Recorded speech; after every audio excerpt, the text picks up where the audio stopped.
केंद्रीय सड़क परिवहन एवं राजमार्ग राज्य मंत्री अजय टमटा आज ग्वालियर प्रवास पर पहुंचे।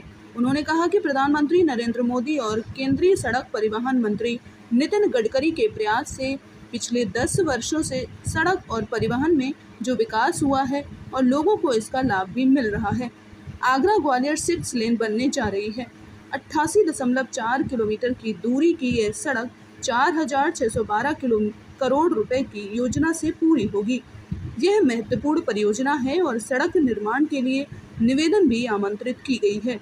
इस नेशनल हाईवे के बनने के बाद आगरा और ग्वालियर की 91 किलोमीटर की दूरी जो 3 घंटे में पूरी होती थी, वह दूरी अब 1 घंटे में ही पूरी हो जाएगी। पूरी वैज्ञानिक पद्धति से सड़क का निर्माण किया जा रहा है, जो कि 6 लेन की होगी और जल्द ही अंचल के लोगों को इस सड़क का लाभ मिलेगा। इसके साथ ही ग्वालियर को एक वेस्टर्न बाईपास मिल चुका है और दूसरे की तैयारी है। दूसरा वेस्टर्न बाईपास रायरू से साड़ा होते हुए पनिहार निकलेगा। 28.8 किलोमीटर का यह नेशनल हाईवे 1,004 करोड़ रुपए की परियोजना से पूरा होगा।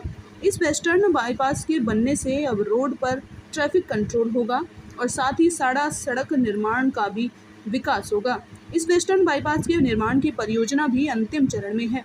सड़क परिवहन विभाग द्वारा ग्वालियर झांसी हाईवे के काम को पूरा किया जा चुका है। 2018 से शुरू हुई है परियोजना, 2021 में पूरी हुई है। ग्वालियर से झांसी की दूरी जो 3 घंटे की थी, वह इस परियोजना के बाद मात्र 1 घंटे की रह गई है। इसके साथ ही 2047 स्मार्ट इंडिया के विजन को देखते हुए लगातार काम किया जा रहा है, जिससे सड़कों का विकास किया जा सके। पहले आप बोलिए, पीछे भी शांत शुरू कीजिए। आप सभी को बहुत बहुत जो है मेरी आवाज़ आ रही है?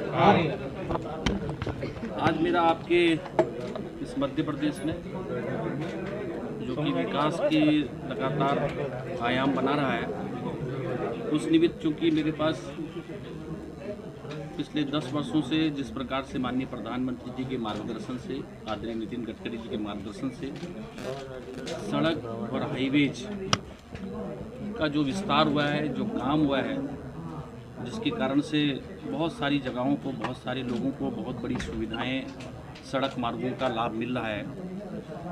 इसी पे मुझे कहना है कि एक परियोजना आपके वहाँ आगरा ग्वालियर 6 लेन ग्रीन फील्ड की है।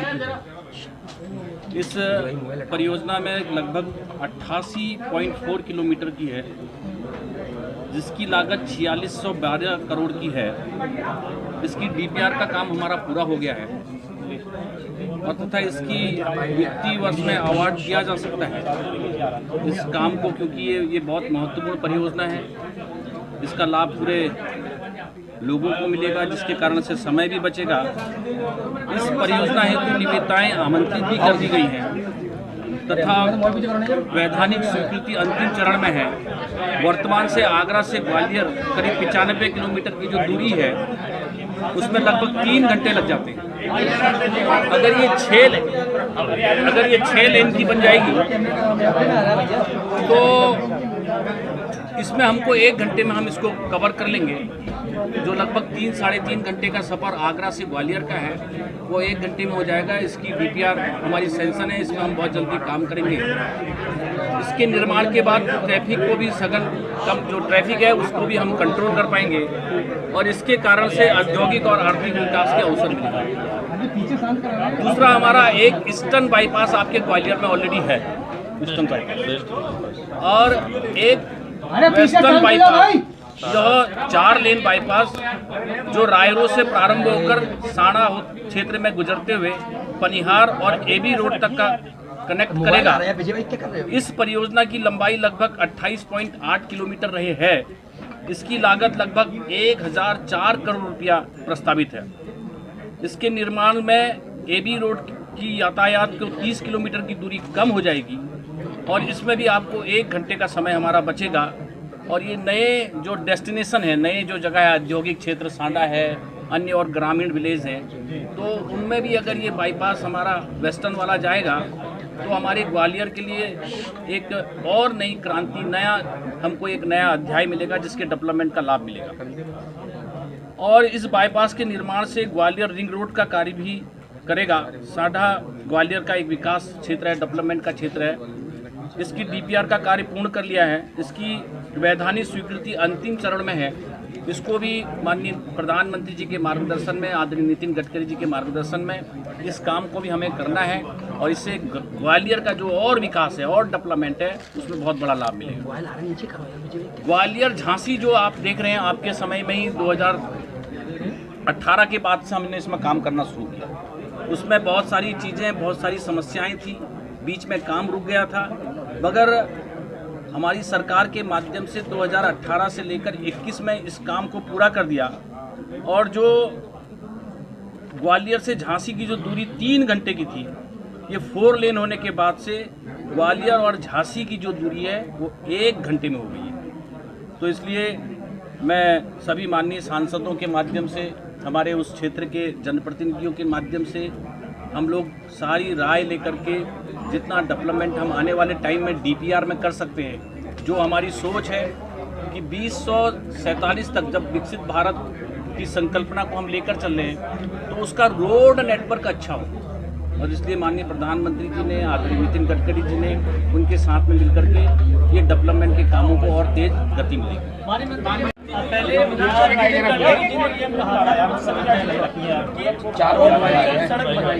टोल फ्री सड़क बनाने के लिए सैटेलाइट से अकाउंट को जोड़ेंगे, जो जहाँ जिस एरिया में जितनी यात्रा करेगा उसका उतना डिडक्शन अकाउंट से होगा। ये प्लान कब तक लागू हो पाएगा? आपने बड़ा अच्छा क्वेश्चन किया है। ये नई प्रकार की पद्धति, इसको GNSS बोलते हैं, जिसके माध्यम से हम ग्लोबली पूरे दुनिया के अंदर जैसे चल रहा है बहुत सारे देशों में, अपने भारत के अंदर भी उसमें हमारा प्रेजेंटेशन चल रहा है। आदरणीय नितिन गडकरी जी के मार्गदर्शन से हमारी 2 दिन पहले इसमें एक बैठक हुई है, मीटिंग हुई है, जिसके अच्छे प्रेजेंट में रिपोर्ट अच्छी आ रही है।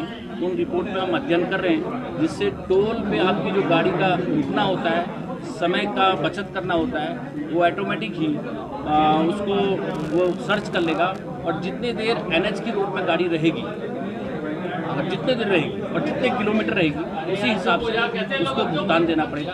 अरे पीछे चुप हो जाओ। सवाल ये है कि इम्प्लीमेंट कब से होगा ये प्लान? इम्प्लीमेंट कब से? मैंने आपको बताया कि जैसे कि अभी हमने 2-3 बार प्रेजेंटेशन लिया है माननीय नितिन गडकरी जी के मार्गदर्शन में, और उस पर और अध्ययन चल रहा है।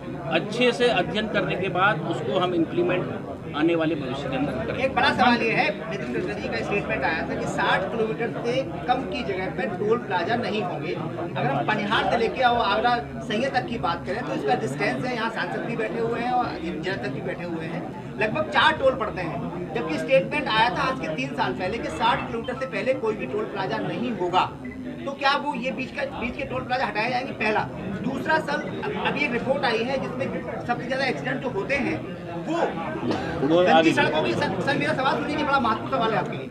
सर जितने भी एक्सीडेंट होते हैं वो जो सड़क पे जो पोल हॉल बने हुए जिन्हें हम गड्ढा बोलते हैं, एंड क्रैश बैरियर जो लगे हुए हैं, क्रैश बैरियर आप समझते होंगे, क्रैश बैरियर लगे हुए हैं। सर क्रैश बैरियर आप देखेंगे, जो 108 की एम्बुलेंस की भी रिपोर्ट आई है जो उन्हें भेजी है मध्य प्रदेश स्वास्थ्य विभाग को, उसमें ये कहा गया है कि 60% जो दुर्घटनाएं पूरे प्रदेश में हो रही हैं वो खराब सड़कों की वजह से, उसकी NHI की, साथ में जो क्रैश बैरियर लगे हुए हैं, पोल हॉट बने हुए हैं और गड्ढे सड़क पे हैं, उसकी वजह से हो रही है। दूसरा, 1033 जो है वो पूरा कॉल सेंटर है। सर 1033 पे फोन करते हैं ना तो पूरा कॉल सेंटर है, वो वहाँ कोई भी शासकीय अधिकारी नहीं है। वो आपको जो 1033 दिया हुआ है वो कॉल सेंटर वालों को दिया हुआ है, उसमें विधिवत सुनवाई नहीं होती है। इसके बाद कोई भी आप खुद चाहे तो पता कर लें।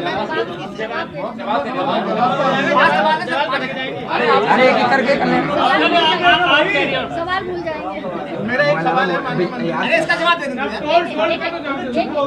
मेरा एक सवाल है, NHI पे जितने भी टोल हैं उस पर पूर्व विधायक, पूर्व मंत्री, वर्तमान मंत्री, वर्तमान सांसद सब लोग क्यों हो रहा है? अधिमान उन्हें दिक्कत है, कोई टोल पर निकलने नहीं देता है। पहली बात तो टोल में किसी को फ्री नहीं है। हर टोल में एक गजट नोटिफिकेशन होता है, उसका बोर्ड लगा रहता है।